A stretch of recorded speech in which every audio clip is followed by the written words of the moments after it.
ketika ngomongkan 300 triliun itu bicara tentang pencucian uang, bukan korupsi. Coba dibuka lagi semua. Ada transaksi aneh yang melibatkan sekian ratus pegawai Kementerian Keuangan, ya, yang diduga sebagai pencucian uang, bukan korupsi. Betapa besar kasus yang dibongkar diawali disulut oleh Pak Mahfud MD. Nama lengkapnya Muhammad Mahfud Mahbudin atau disingkat Mahfud MD. Luar biasa. Seperti apa? Ikuti. Audio Jungle. Audio Jungle. Assalamualaikum warahmatullahi wabarakatuh. Salam Kak Yano Bintang. Ini baru menteri jempol, menteri yang harus kita beri hormat karena berani membongkar kasus yang sangat besar. Mengapa saya katakan sangat besar? Karena 439 triliun itu kalau dibagi ke semua warga, tiap warga dapat 20 juta rupiah. Sangat besar, dan kasus ini bisa dibongkar dari pemicu yang sangat sepele. Pemicunya adalah anak pejabat yang melanggar dengan mobilnya ke orang tertentu dan netizen mempertanyakan pejabat eselon 3 kok kendaraannya sehebat itu, semahal itu. Dari situ terbongkar. Ternyata ada kasus pencucian uang sebanyak 439 triliun dicuci uang itu. Beda dengan korupsi ya. Kalau korupsi itu salah satunya adalah merugikan negara karena salah sistem. Mengambil dari dana yang telah dianggarkan. Kalau mencuci uang, dia mendapatkan banyak dari premi, dari tips. Kemudian uang itu disimpan di berbagai tempat. Di tabungannya, tabungan istri, tabungan anak, tabungan orang lain, yang nanti dari uang itu ke yang bersangkutan dengan cara ATM-nya diminta, PIN-nya diminta, dan seterusnya. Dan ternyata dibongkar oleh Mahfud MD. Kasus Sambo, Mahfud MD memberikan dorongan kepada hakim, kepada jaksa untuk kerja serius. Dan ternyata terbongkar kasus Sambo. Kemudian penangkapan kapal penyelundup dibongkar juga oleh Pak Mahfud MD. Ya. Nah, ada apa? Berikut ini. Jadi, yang pertama dari 10 tadi, Pak Mahfud MD ini orangnya berani. Seperti yang diucapkan berikut ini. Tapi sebenarnya saya kan ketika ngomongkan 300 triliun itu bicara tentang pencucian uang, bukan korupsi.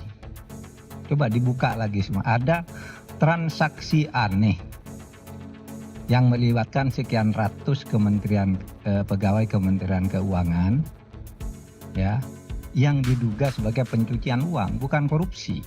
Karena korupsi itu mekanismenya sini sudah jalan. Apa pencucian uang itu? Saya beri contoh lah pencucian uang itu, yang gampang gitu, yang sekarang sedang diperiksa. Rafael Alun. Itu ketika terjadi peristiwa penganiayaan terhadap David oleh Mario, itu kan orang bertanya, ini kok orang gayanya bagus, mobilnya bagus, katanya hanya anak pejabat eselon 3 di Kementerian Keuangan. Lalu saya minta ke PPATK, Pak, ini pernah ada masalah enggak di PPATK gitu. Terus ditunjukkan surat tahun 2013 kepada KPK, bukan kepada Menteri Keuangan. Ada suratnya. Sudah dilaporkan, Pak, bahwa ini agaknya kurang beres. Orang ini 2013 surat itu disampaikan KPK. Saya sampaikan Pak Firly. Pak Firly, ini kok ada belum ditindaklanjuti.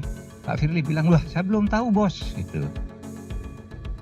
Sesudah itu saya kirim suratnya, ini buktinya bahwa sudah masuk surat ke KPK, maka terus dipanggil kan, karena surat saya itu dan teriakan publik 56 miliar kekayaan yang tidak wajar. Nah, sangat berani. Mengapa sangat berani? Karena lingkungannya bisa jadi akan mencegat dia, akan memusuhi dia, tapi Pak Mahfud MD tidak peduli. Pak Menteri Menko Polhukam ini tidak peduli. Nah, yang kedua, gerak cepat. Jadi Pak Mahfud MD melakukan gerak cepat sebelum dilakukan informasi sudah melakukan penyelidikan, sebar intelijen, dan melarang ke luar negeri. Itu serba cepat. Yang ketiga, Pak Mahfud MD ini benar-benar demi bangsa dan negara. Andai demi kepentingan politik, andai kepentingan individu, tentu pembicaranya adalah di bawah tangan. Pembicaraan yang rahasia, semacam transaksional. Tetapi ini kan tidak transaksional. Ini Pak Mahfud MD langsung mengatakan tidak peduli. Itu demi bangsa dan negara. Ingat, untuk menjadi negara maju, kita harus membersihkan penyakit-penyakit yang ada di negara berkembang. Penyakit itu harus bersih sehingga generasi berikutnya bisa masuk ke negara maju. Yang keempat, Pak Mahfud MD ini terbuka. Sangat terbuka. Tidak ada yang dialing-alingi, tidak ada yang ditutup-tutupi. Terbuka. Kasusnya ini, tempatnya di sini, polanya begini, seharusnya seperti ini. Sangat terbuka. Luar biasa Pak Mahfud MD. Nah, yang kelima, Pak Mahfud MD ini betul-betul seorang profesor, guru besar, ilmu hukum yang bagus. Mengapa? Kuat menganalisis. Jadi Pak Mahfud ini mampu menangkap sebuah gejala yang kecil, ternyata punya hal yang besar. Ibaratnya gunung es, puncak gunung es, itu puncaknya kan kecil, begitu didalami jadi besar. Nah, Pak Mahfud MD ini kuat menganalisis fenomena, kuat menganalisis sikap. Mengapa? Karena yakin Pak Mahfud MD ini orangnya akademis. Dia selalu berangkat skeptis, berangkat dari sebuah problem dengan melogikakan. Dari logika itu terbongkar semuanya. Jadi kuat analisis Pak Mahfud MD ini. Kemudian Pak Mahfud MD ini logis. Logikanya itu berjalan. Sehingga siapapun yang mendengarkan, siapapun yang memperhatikan, langsung mampu mempelajari, langsung tahu kasusnya, langsung kebenarannya tahu. Sehingga tidak bisa dimanipulasi. Logis banget. Dari sebab akibat, dari jika maka, dari iyalah adalah, dari umum ke khusus. Sangat logis penjelasannya. Sehingga kita kalau mendengarkan Pak Mahfud MD luar biasa, sangat logis. Kemudian yang ketujuh, Pak Mahfud MD ini ramah. Diajak ngomong wartawan siapapun mampu menjawab, diundang podcast mampu menjawab, kemanapun mampu menerangkan tanpa ditutup-tutupi. Sangat ramah pada siapapun. Kemudian Pak Mahfud MD ini tidak pandang bulu. Tidak pandang bulu apakah dia pejabat, apakah dia penguasa, apakah dia jenderal, tidak pandang bulu. Yang penting mengungkapkan apa adanya kasus yang ada. Sehingga terbongkar kan kasus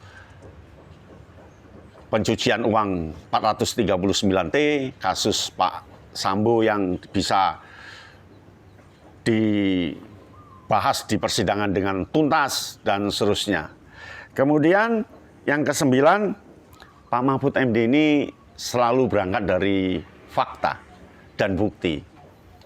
Jadi ketika seomong, Pak Mahfud MD ini berdasarkan fakta, berdasarkan bukti.